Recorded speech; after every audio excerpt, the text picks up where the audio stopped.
एक छोटे से गांव सुखनपुर में राजू नाम का एक गरीब लकड़हारा रहता था। उसके साथ उसकी बूढ़ी माँ भी रहती थी। हर दिन राजू सुबह सुबह जंगल जाता था, लकड़ियां काट कर बाजार में बेचता और उन पैसों से घर का राशन लाता था। गांव छोटा था लेकिन बहुत प्यारा था।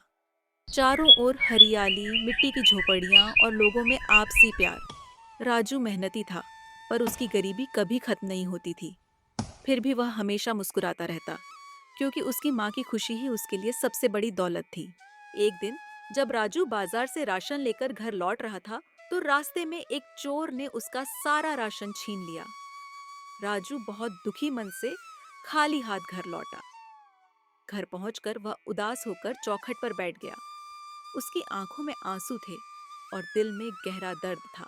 अपने दिल में बड़ा पत्थर रख के घर के अंदर राजू गया और अपनी माँ को कहा, माँ, रास्ते में मेरा सारा राशन चोरी हो गया। राजू की माँ ने सोची, घर में कुछ भी राशन तो नहीं है। फिर राजू की माँ ने कहा, कोई बात नहीं बेटा, मैं कुछ बंदोबस्त करती हूँ। फिर राजू की माँ आटे के डिब्बे के पास गई। जब उन्होंने ढक्कन खोला तो देखा कि उसमें बस थोड़ा सा ही आटा बचा था।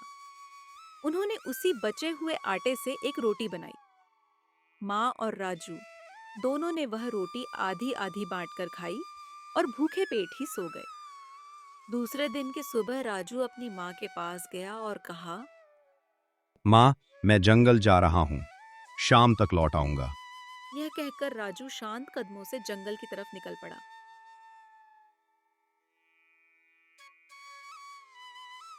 उस दिन जब राजू जंगल की ओर गया तो उसे कुछ तो अजीब महसूस हुआ। पेड़ों की डालियां बेचैनी में कांप रही थीं, पंछी घबराकर चिल्ला रहे थे और हिरण डर से इधर उधर भाग रहे थे। ऐसा लग रहा था मानो पूरा जंगल खुद उससे कुछ कहना चाहता हो। आज मैं थोड़ा जल्दी जाता हूँ और ज्यादा लकड़ी जल्दी जल्दी काट कर आज घर चल जाऊंगा। माँ मेरी आज भूखी होगी। कल से हम कुछ भी खाना नहीं खाए हैं।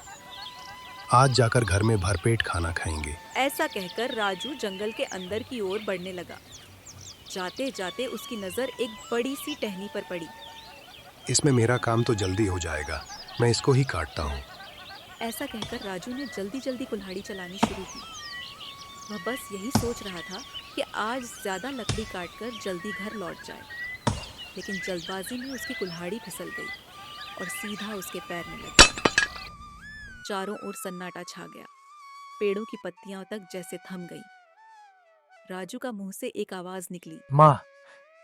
उधर घर में बूढ़ी माँ का मन अचानक डगमगाने लगा।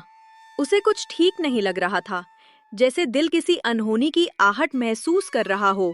वो बुदबुदाई, हे भगवान, ऐसा क्यों लग रहा है जैसे कुछ बुरा हुआ हो। वो बेचैन होकर घर से बाहर निकली और जंगल की ओर चल पड़ी। जंगल में सन्नाटा था, पेड़ों की शाखाएं हिल रही थीं और हवा में एक अजीब सी ठंडक थी।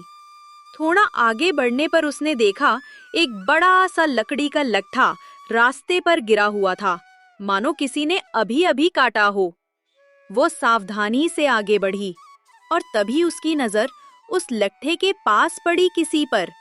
वह था राजू, उसका बेटा, जमीन पर घायल अवस्था में पड़ा था। माँ का कलेजा मुंह को आ गया। वो चिल्लाई, राजू!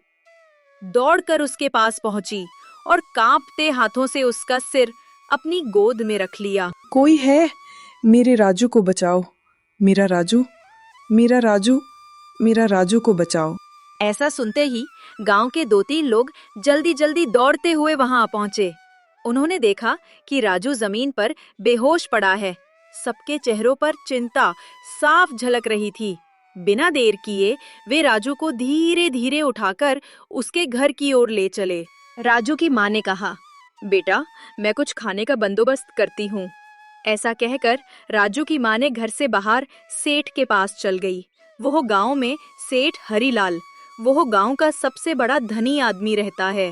राजू की माँ ने हरीलाल सेठ के पास जाकर कहा, जी, मेरे बेटे को चोट लग गई है, कृपया मुझे कुछ पैसे उधार दे दीजिए। जैसे ही मेरा बेटा ठीक हो जाएगा, मैं आपकी पैसे सुद समेत लौटा दूंगी। सेठ जी ने कहा, ठीक है, पैसा तो मैं दे दूंगा, मगर आपका बेटा ठीक हो जाने से पैसा वापस ला देना, वरना मेरे आदमी घर में पहुंच जाएंगे। ठीक है, कहकर वहां से पैसा लेकर राजू की माँ घर तरफ चली गई। फिर राजू की माँ घर पहुंचकर राजू को अस्पताल लेकर गई। राजू ठीक होने के बाद फिर से अपना काम करने लगा और रोज जंगल जाता, लकड़ी काटकर, लकड़ी बेचकर बाजार से राशन लाता। एक दिन फिर क्या हुआ, वह तालाब के पास लकड़ी काट रहा था, तभी उसकी कुल्हाड़ी तालाब में गिर गई। वह पास के एक पेड़ के नीचे बैठकर खूब फूट फूट कर रोने लगा। रोते रोते अचानक तालाब से एक जलपरी निकली और बोली, तुम क्यों रो रहे हो? लकड़ी काटने के समय मेरी कुल्हाड़ी तालाब में गिर गई है। मैं उसी कुल्हाड़ी से अपनी माँ की दवाई और घर का राशन लाता था। मुझे हरिलाल को भी पैसे देने हैं जो मेरी माँ ने उधार में लिए थे, इसलिए चिंता के कारण मैं रो रहा हूँ। राजू की दुख भरी कहानी सुनकर जलपरी ने सोचा, इस लड़के की सच्चाई की परख की जाए। ये सोचकर वह तालाब के गहरे पानी में चली गई।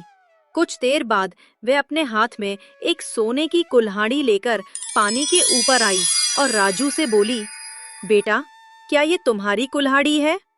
राजू ने ईमानदारी से जवाब दिया, नहीं, ये मेरी कुल्हाड़ी नहीं है, मेरी कुल्हाड़ी तो लोहे की थी। ये सुनकर जलपरी मुस्कुराई और फिर से पानी के अंदर चली गई। थोड़ी देर बाद वह एक सोने की कुल्हाड़ी और एक लोहे की कुल्हाड़ी दोनों लेकर वापस आई।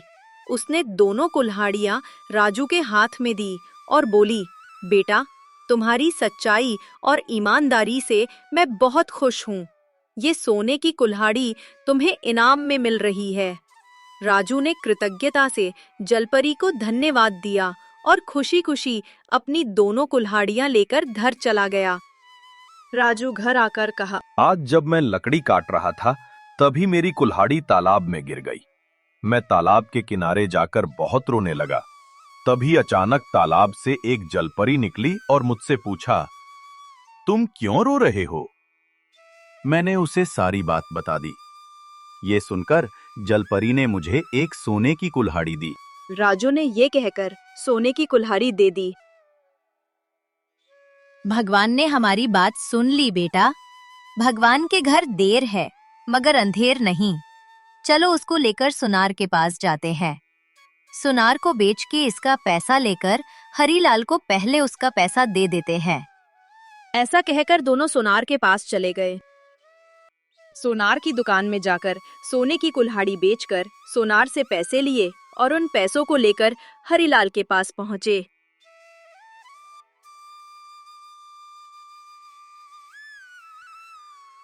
नमस्ते हरीलाल, हम तुम्हारे पैसे वापस करने आए हैं। ये रहे तुम्हारे पैसे। ऐसा कहकर उन्होंने बचे हुए पैसों से थोड़ी सी जमीन खरीदी। उस जमीन पर एक छोटा सा घर बनाया और फिर दोनों वहां खुशी और सुकून से रहने लगे। समझे बेटा, मेहनत का फल मीठा होता है। हाँ माँ, ईमानदारी की राह कठिन जरूर होती है, लेकिन मंजिल बहुत मीठी होती है।